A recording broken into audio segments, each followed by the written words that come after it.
Film की कहानी नाना पाटेकर, जो दीपक का किरदार निभाते हैं, से शुरू होती है। दीपक को भूलने की बीमारी है और वह अपनी पत्नी विमला को याद कर रहे हैं, जो अब इस दुनिया में नहीं है। दीपक अक्सर विमला से बातें करते रहते हैं। एक दिन उनकी बहू दीपक को बताती है कि आज पूरा परिवार बनारस जाने वाला है। दीपक देखता है कि उसकी बहू के गले में वह डायमंड का नेकलेस नहीं है, जो उसकी सास विमला ने उसे दिया था। दीपक उससे पूछता है कि नेकलेस कहाँ है, क्या उसने उसे बेच दिया। तभी दीपक का बेटा आता है और उसे दवाई देता है। दवाई लेने के बाद दीपक सामान्य हो जाता है और अपनी बहू से पूछता है कि वह क्यों दुखी लग रही है। दीपक जब तक दवाई नहीं लेता तब तक वह सब कुछ भूल जाता है, यहाँ तक कि थोड़ी देर पहले की बातें भी। लेकिन एक बात यह है कि वह अपनी पत्नी विमला से बहुत प्यार करता था। उसने विमला की हर चीज संभाल कर रखी थी और अपने घर का नाम भी विमला सदन रखा था। फिर पूरा परिवार बनारस के लिए निकलता है और सभी खुश नजर आते हैं। दीपक उन्हें अपनी और विमला की कहानी सुनाता है और पता चलता है कि उसे गाना गाने और शायरी का बहुत शौक था। बनारस पहुंचकर वे दीपक का जन्मदिन मनाते हैं। अगली सुबह दीपक बाहर बैठा होता है जब दो लड़के अपने माता पिता का पिंड दान कर रहे होते हैं। एक लड़का पंडित जी से जल्दी करने को कहता है। यह देख दीपक उस लड़के को डांटता है और कहता है कि अपने मरे हुए बाप के लिए तुम्हारे पास इतना भी समय नहीं है। फिल्म की कहानी में दीपक के बच्चे उसे वहां से ले जाते हैं। दीपक खुद को भाग्यशाली मानता है कि उसे इतने अच्छे बच्चे मिले हैं। इसके बाद दीपक का बेटा और बहू एक आदमी से मिलते हैं और उससे मदद मांगते हैं। वह आदमी उनकी मदद करने के लिए तैयार हो जाता है। हमें पता चलता है कि दीपक के बेटे और बहू उसे बनारस इसलिए लाए हैं ताकि वे उसे वहां छोड़कर चले जाएं। अगले दिन वे उस आदमी के कहने पर दीपक को एक मठ में ले जाते हैं। वहां दीपक भजन गाने में शामिल हो जाता है। इसी दौरान उसके बच्चे उसे एक बैग देते हैं और फिर वहां से चले जाते हैं। उस बैग में दीपक के कपड़े, दवाइयाँ, किताबें और कुछ पैसे होते हैं। कुछ समय बाद दीपक अपने परिवार को ढूंढने लगता है, लेकिन वह उन्हें कहीं नहीं पाता। दवाइयाँ न लेने की वजह से दीपक को कुछ भी याद नहीं आता। हमें यह भी दिखाया जाता है कि बचपन में दीपक के बच्चे भी खो गए थे। तब वह और उसकी पत्नी विमला उन्हें ढूंढ रहे थे। अब दीपक वही सोचने लगता है और आसपास के लोगों को बताता है कि उसके 3 बच्चे खो गए हैं। वह बताता है कि सबसे बड़ा बेटा 11 साल का है और फिर वह बच्चों को ढूंढने निकल पड़ता है। तभी हम एक लड़के को देखते हैं जिसका नाम बिरजू है। वह पैसे चुराने का काम करता है। जब दीपक बिरजू को बताता है कि उसके 3 बच्चे खो गए हैं, तो बिरजू उसके बैग में पैसे देखकर उसे बहाने से बैग छीन लेता है और भाग जाता है। इसके बाद दीपक पुलिस स्टेशन जाकर बताता है कि उसके बच्चे खो गए हैं। पुलिस वाला उससे उसका नाम पूछता है, लेकिन दीपक को कुछ भी याद नहीं होता। उसे बस इतना याद था कि उसके 3 बच्चे खो गए हैं और उसे उन्हें ढूंढना है। वहीं बैठकर दीपक पुलिस वालों को अपनी बातें सुनाते सुनाते सुनाते पूर कर देता है। पुलिस वाला सोचता है कि वह उसके बच्चों को नहीं ढूंढ पाएगा, लेकिन तभी उसका सीनियर आकर उसकी मदद करने की बात करता है। पुलिस का सीनियर दीपक की फैमिली को जल्दी से ढूंढने का आदेश देता है। पुलिस वालों को सीनियर का कहना मानना होता है, लेकिन उन्हें यह नहीं पता कि दीपक को कुछ भी याद नहीं है। इसी बीच बिरजू अपने दोस्त को जेल से छुड़ाने के लिए पुलिस वालों से कहता है कि अगर वे दीपक की फैमिली को नहीं ढूंढेंगे तो वह उसके दोस्त को नहीं छोड़ेगा। बिरजू के पास कोई और रास्ता नहीं था, इसलिए वह दीपक को अपने साथ घर ले जाता है। वहां उन्हें वही आदमी मिलता है जिसने दीपक की फैमिली को वहां छोड़ने में मदद की थी। वह आदमी बिरजू को सारी सच्चाई बता देता है। इस बीच दीपक के बच्चे आस पड़ोस के लोगों और रिश्तेदारों को बताते हैं कि दीपक पानी में तैरते तैरते डूबकर मर गया। दीपक अब भी अपने बच्चों को न मिलने की वजह से परेशान है। उसकी हालत देखकर बिरजू उसे सच बता देता है। सच सुनकर दीपक गुस्से में बिरजू को थप्पड़ मार देता है और कहता है कि उसके बच्चे उसे जानबूझकर नहीं छोड़ सकते। वह कहता है कि शायद तुम्हारा परिवार नहीं है, इसलिए तुम ऐसा सोचते हो। यह सुनकर बिरजू गुस्सा हो जाता है, क्योंकि सच में उसका इस दुनिया में कोई नहीं था। जब वह छोटा था तब उसका परिवार उसे घाट पर छोड़कर चला गया था। फिर बिरजू के दोस्त उसे शांत करते हैं और समझाते हैं कि दीपक अभी परेशान है, इसलिए उसने ऐसा कहा। बिरजू का गुस्सा शांत हो जाता है और वह दीपक से आराम से बात करने लगता है। दीपक भी समझ जाता है कि बिरजू किसी बात से परेशान है। फिर बिरजू दीपक को बताता है कि वह एक लड़की मीनू से प्यार करता है। मीनू उसे अपनी मौसी से मिलवाने अपने घर ले गई थी। असल में मीनू की मौसी एक डांसर होती है और चाहती है कि मीनू भी उसी तरह डांसर बने। मीनू की मौसी बिरजू से कहती है कि वह मीनू से दूर रहे और इसके लिए उसे 1 लाख रुपए भी देती है। बिरजू लालच में आकर मीनू की मौसी से 1 लाख रुपए ले लेता है। जब मीनू को यह बात पता चलती है तो वह बिरजू से कहती है कि उसने पैसे लेकर उसे भूलने की कोशिश की, लेकिन वह उसे भूल नहीं पाया। यह सुनकर मीनू मान जाती है और उनका रिश्ता फिर से पहले जैसा हो जाता है। इसके बाद बिरजू दीपक को मीनू से मिलवाने ले जाता है, लेकिन तभी दीपक की तबीयत अचानक खराब हो जाती है। बिरजू उसे अस्पताल ले जाता है। इस बीच दीपक के बच्चे उसकी शोक सभा मना रहे होते हैं। वे वहां इमोशनल होने का नाटक कर रहे हैं, लेकिन दीपक का छोटा बेटा बहुत शर्मिंदा है। उसे लगता है कि उसने अपने पिताजी के साथ गलत किया। जब पंडित जी कहते हैं कि दीपक अब इस दुनिया में नहीं रहे, तो छोटा बेटा चिल्लाता है कि वह अभी जिंदा है। इसके बाद उसकी माँ और बड़े भाई उसे घर के अंदर ले जाते हैं और कहते हैं कि वह चुप रहे, नहीं तो सबको उन पर शक हो जाएगा। असल में ये लोग छोटे बेटे को यह कहकर ले गए थे कि वे दीपक को वृद्ध आश्रम में छोड़ने वाले हैं, लेकिन वृद्ध आश्रम वाले परिवार का एड्रेस और आईडी मांगते हैं ताकि बाद में दीपक घर वापस आ सके। फिर उसका बेटा कहता है कि अगर दीपक को कुछ याद आया तो वह वापस घर लौट आएगा। उसकी पत्नी कहती है कि उसने उनके बैग से कुछ दवाइयां निकाल ली थी ताकि दीपक को कुछ याद ना आए। आए फिर हम दीपक को देखते हैं, जिसे सच में कुछ याद नहीं था। डॉक्टर उससे उसका नाम पूछती है, लेकिन उसे याद नहीं आता। जब डॉक्टर पूछती है कि उसके घर का नाम क्या है, तो दीपक बताता है विमला सदन। डॉक्टर कहती है कि उन्हें वह घर खरीदना है और वहां ले चलो। यह सुनकर दीपक डॉक्टर पर गुस्सा हो जाता है, क्योंकि वह नहीं चाहता था कि कोई उसके घर जाए।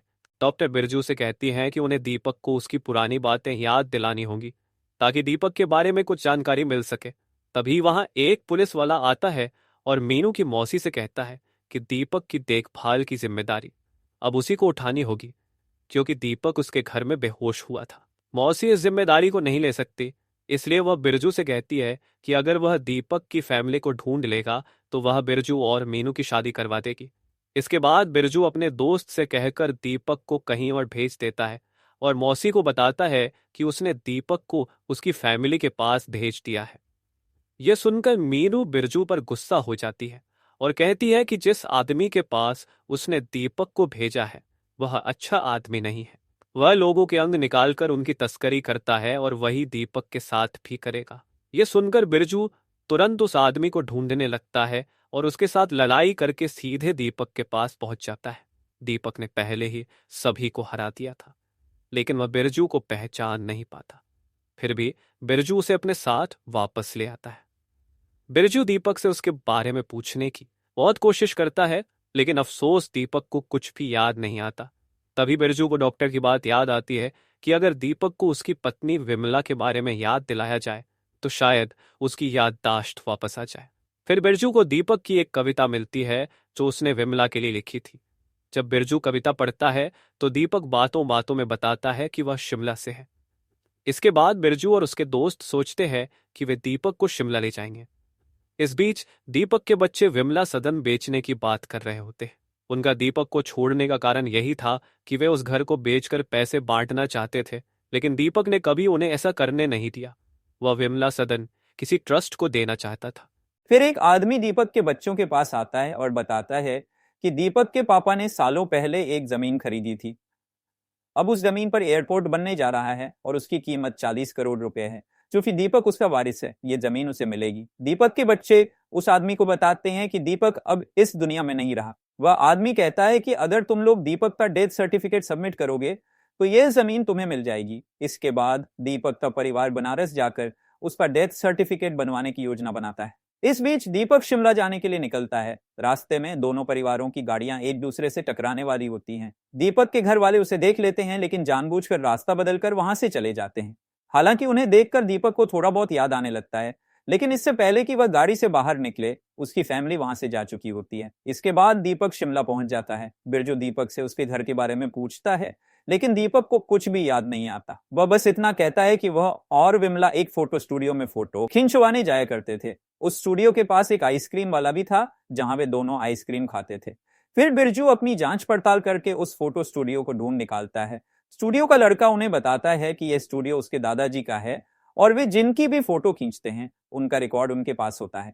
फिर वे लोग रिकॉर्ड चेक करने लगते हैं और मीनू दीपक को स्टूडियो ले जाने लगती है। दीपक मीनू के साथ रिकॉर्ड्स देखने जाता है, लेकिन उसे लगता है कि मीनू उसे किडनैप कर रही है, इसलिए वह उसे धक्का दे देता है। बिरजू भी दीपक की इस हरकत से गुस्सा हो जाता है और सोचता है कि शायद वह भी उसे किडनैप करने की कोशिश कर रहा है। इसी गलतफहमी के कारण दोनों के बीच लड़ाई हो जाती है। मीनू बिरजू को समझाती है कि दीपक बीमार है, लेकिन बिरजू गुस्से में मीनू को धक्का देकर वहां से चला जाता है और कहता है कि तुम मेरी बात नहीं समझ रही। इसके बाद दीपक उस आइसक्रीम वाले के पास जाता है जहां वह विमला के साथ आइसक्रीम खाता था। तभी वहां लैंडस्लाइड होती है और दीपक एक बच्चे की जान बचाता है। दीपक की बहादुरी देखकर बिरजू समझ जाता है कि शायद दीपक पहले कोई ऑफिसर रहा होगा। फिर वहां एनडीआरएफ की टीम आती है। बिरजू बताता है कि उसके दादा का नाम दीपक त्यागी है और क्या वे उनके बारे में पता कर सकते हैं। एनडीआरएफ वाला कहता है कि दीपक त्यागी उसका सीनियर था और उसे ऐसी हालत में देखकर उसे बहुत बुरा लग रहा था। वह बिरजू को बताता है कि दीपक एक बहुत ही होनहार ऑफिसर था जिसने 100 से ज्यादा लोगों की जान बचाई थी। यह सुनकर दीपक को भी अपना एड्रेस याद आ जाता है और सभी उसके घर जाने लगते हैं। जब वे वहां पहुंचते हैं तो दीपक का पड़ोसी उसे देखकर रोने लगता है। वह दीपक से कहता है, मैं जानता था तुम जिंदा हो, मुझे शक था कि तुम्हारे बच्चे झूठ बोल रहे हैं। पड़ोसी के जरिए दीपक को पता चलता है कि उसके बच्चों ने विमला सदन को बेच दिया है।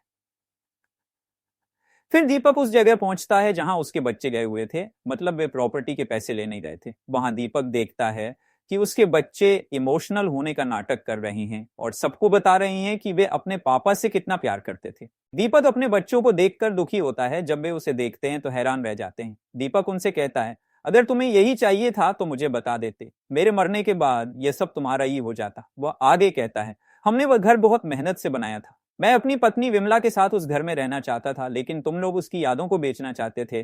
फिर दीपक नम आंखों से वह पत्र पढ़ने लगता है जो विमला ने मरने से पहले उसके बच्चों के लिए लिखा था।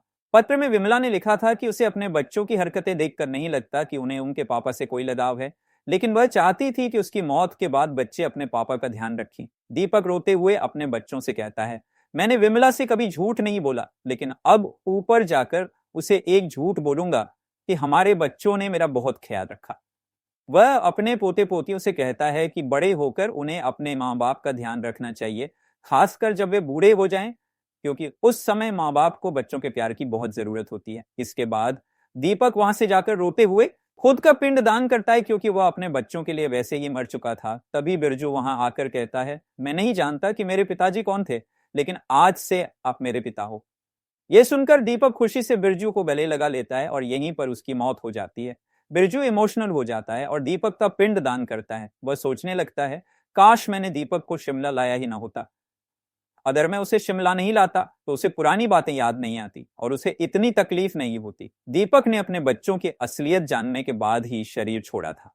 इसलिए बिरजू प्रार्थना करता है कि दीपक की आत्मा को मुक्ति मिल जाए। इसी के साथ यह फिल्म खत्म होती है। दोस्तों, आपको यह फिल्म कैसी लगी हमें कमेंट में जरूर बताइए। अगर मैं एक छोटा सा रिव्यू दूं तो यह फिल्म अच्छी है। यह हमें हमारी पुरानी वैल्यूज याद दिलाती है, जैसे कि हमें अपने माँ बाप का साथ कभी नहीं छोड़ना चाहिए। आपकी इस फिल्म के बारे में क्या राय है, कृपया कमेंट में बताइए। इसके अलावा आप कौन सी फिल्म या वेब सीरीज का एक्सप्लेनेशन चाहते हैं वह भी बताएं। अगर आपको हाल ही में आई एक बेहतरीन फिल्म देखने